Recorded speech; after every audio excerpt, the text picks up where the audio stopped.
ఒక్కసారి నన్ను మొరపెట్టావా? ఒక్కసారి నన్ను మొరపెట్టా. మరొకసారి ఈ మాట మనం చదువుకుందాం. చదవమా. యోహాను సువార్త 1వ అధ్యాయము 29వ వచనం చదవమా. యోహాను సువార్త 1వ అధ్యాయం 29వ వచనం. మరనాడు చూడమా, మరనాడు యోహాను సువార్త 1వ అధ్యాయము 29వ వచనం. మరనాడు యోహాను యేసు తన యొద్దకు రాగా చూచి, ఇదిగో లోక పాపములను మోసుకొని పోవు దేవుని గొర్రె పిల్ల యేసుక్రీస్తు ప్రభువట యోహాను దగ్గరికి వచ్చి చూసి, లోక పాపములను మోసుకొని పోవు దేవుని గొర్రె పిల్లని చెప్పాడు. ఎవరి దగ్గరికి వస్తే? యేసు యోహాను దగ్గరికి వస్తే, అదే యేసు ఈ రోజు నీ దగ్గరికి వస్తూ ఉంటే నువ్వేమి చెబుతూ ఉన్నావు? ఆలోచించే. యేసు నిన్ను పిలుస్తూ ఉన్నాడు. నా ప్రియమైన కుమారుడా, కుమార్తె, రా, నీ కొరకు నేను శ్రమ పడ్డాను, నీ కొరకే కదా నేను గాయపాలైంది, నీ కొరకే కదా నేను చనిపోయింది, నీ కొరకే కదా నేను పునరుత్థానుడనైంది, నీ కొరకే కదా అని నీకు తెలియపరుస్తూ ఉన్నాడు. ఈ రాత్రి నువ్వు మాత్రం పెడచెవిన పెడుతూ ఉన్నావు. దేవుని సన్నిధి నీకు భయం లేకుండా, దేవుని సన్నిధి నీకు భక్తి లేకుండా, దేవుని సన్నిధి నీకు ఒక చిన్న చూపు చూస్తూ ఉన్నావు. దేవుడు నేను ఉదయం నుంచి సాయంత్రం నీ పని పాటల ప్రయాణాల్లో క్షేమంగా నిన్ను లేవనెత్తుతూ ఉంటే, క్షేమంగా నిన్ను ఆయన దీవిస్తూ ఉంటే, క్షేమంగా నిన్ను చూస్తుంటే నువ్వు మాత్రం నిర్లక్ష్యంగా నీ సొంత పనులే చూసుకున్నావు, కానీ దేవుని సన్నిధికి నువ్వు రావట్లేదు. ఆలోచించే నా ప్రియమైనటువంటి సహోదరి, సహోదరుడా, ఈ రాత్రి దేవుడు నీకు తెలియపరుస్తున్నటువంటి శ్రేష్టమైన మాట ఏంటో తెలుసా? నా కుమారుడా, నా కుమార్తె, ప్రయాసపడి భారం మోస్తున్న సమస్తమైన చిల్లారా, నా యొద్దకు రండి, నేను మీకు విశ్రాంతిని కలుగు చేస్తాను. విశ్రాంతి అంటే ఏంటో తెలుసా? నీకు సమాధానాన్ని ఇస్తాను. నువ్వు ప్రయాసపడుతున్న పనుల భారం కావచ్చు, అనేక రకమైనటువంటి సమస్యలతో కావచ్చు, అనేక రకమైన శోధనలు కావచ్చు, అనేక రకమైన శ్రమలు కావచ్చు, నువ్వు భారంతో ఉంటే నిన్ను పిలుస్తున్నాడు. నా కుమారుడా, నా కుమార్తె, రా నా యొద్దకు, నీకు విశ్రాంతిని ఇస్తా. విశ్రాంతి అంటే నీకు సమాధానాన్ని ఇస్తా, నీకు శాంతిని ఇస్తా, నీకు ఆనందాన్ని ఇస్తా, నీకు ఆరోగ్యాన్ని ఇస్తా, నీకు ఆర్థికాన్ని ఇస్తా, నీ సమస్యలన్నీ తొలగిస్తా.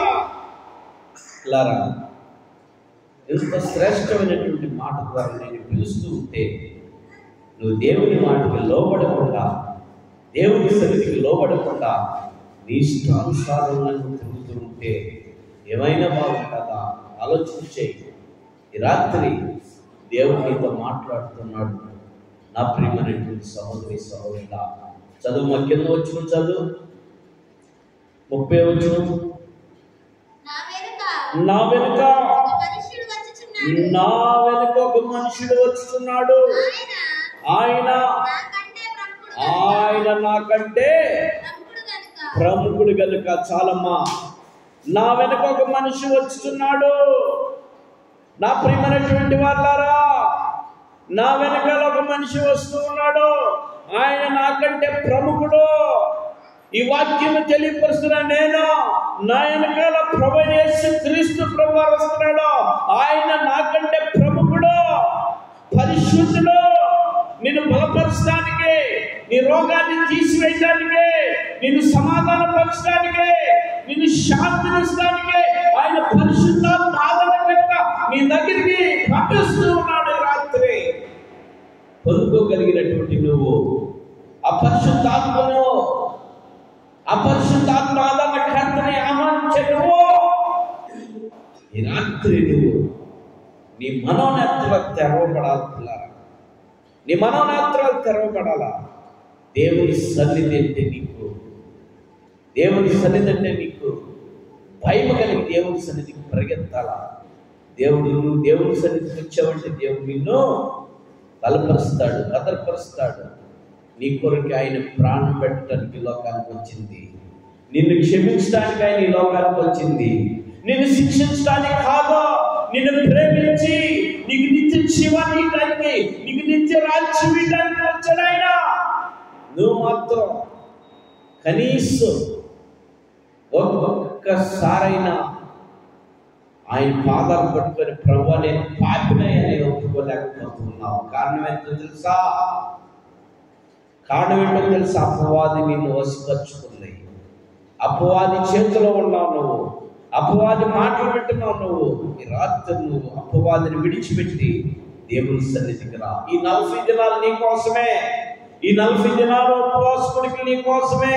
ఈ 40 దినాల్లో నువ్వు పాల్గొని ప్రభువా నేను పాపినయ్యా, ప్రభువా నన్ను క్షమించయ్యా, ప్రభువా నా దోషములు తొలగించయ్యా, ప్రభువా నా అతిక్రమం తీసివేయ్యా, ప్రభువా నా పాపములు తీసివేయ్యా, ప్రభువా నన్ను బలపరచయ్యా, ప్రభువా నన్ను స్వస్థతపరచయ్యా, ప్రభువా నన్ను దీవించయ్యా, ప్రభువా నన్ను కాపాడయ్యా, ప్రభువా నా రోగం తొలగించయ్యా. నువ్వు ఈ 40 దినాలు దేవుని సన్నిధికి వచ్చిన వడకలైతే నా ప్రియమైనటువంటి సహోదరి సహోదరా, ఏ పాపంలో ఉన్నా నువ్వు, ఏ శోధనలో ఉన్నా నువ్వు, ఏ రోగంలో ఉన్నా నువ్వు, ఏ వ్యాధిలో ఉన్నా నువ్వు, ఏ అసమాధానంలో ఉన్నా నువ్వు, ఏ కష్టంలో ఉన్నా నువ్వు, ఏ అప్పుల్లో ఉన్నా నువ్వు, ఈ రాత్రి నువ్వు దేవుని సన్నిధిలో అడగలిగితే, దేవుని సన్నిధిలో తీర్మానం చేసుకోగలిగితే, యేసు నామములో నజరేయుడైన యేసు నామములో నిన్ను ఆయన స్వస్థపరుస్తాడు, నిన్ను బలపరుస్తాడు, నిన్ను బాగు చేస్తాడు, నిన్ను లేవనెత్తాడు. నువ్వు పడకలో ఉన్నా సరే, నువ్వు మంచం మీద ఉన్నా సరే,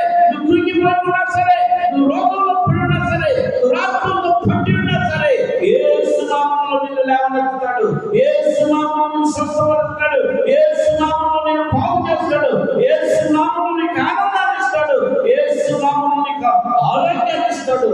నా ప్రియమైనటువంటి సహోదరి సహోదరుడా, ఈ రాత్రి నువ్వు ఆయన సన్నిధికి వచ్చి నేను పాపిని ప్రభువుని ఒప్పుకోగలిగితే